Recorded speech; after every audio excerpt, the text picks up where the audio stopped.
ఉద్యోగమే లైఫ్ మారిస్తే రజనీకాంత్ కండక్టర్ గా రిటైర్ అయిపోవాలి, సూపర్ స్టార్ కావద్దు. ఏ సార్ నో? ఉద్యోగంలో జీవితం లేదు, ఉద్యోగం తప్పు కాదు. నేను ఉద్యోగం చేసుకుంటూ వెళ్ళేటప్పుడు నా ఫ్రెండ్స్ నాకు చెప్పిన ఒక కామన్ డైలాగ్ ఏంటంటే, సైదులో ఒకటే ఉద్యోగం ఒకటే శాలరీ చాలా డేంజర్ రా. నువ్వు ఒకటే ఉద్యోగం మీద ఉన్నావు, ఒక దగ్గర నుంచే డబ్బు వస్తుంది నీకు, అది చాలా డేంజర్. నీకేమన్నా జరగరాని జరిగితే కథం, నీ శాలరీ జీరో.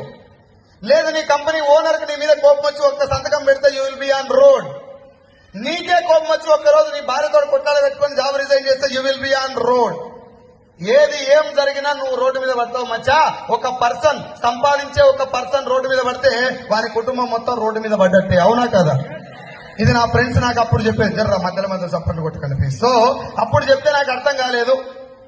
ఎవరు ఏం చెప్పినా ఎక్కువ సార్లు నాకు చెప్తే నేనేమనుకున్నా అంటే, వీనికి ఏమొస్తుందో ఊకే నాకు ఎంతవాడు చెప్పిండు అనుకో, వాని లాభం చూసేది నేను. వీడు ఇంతగానో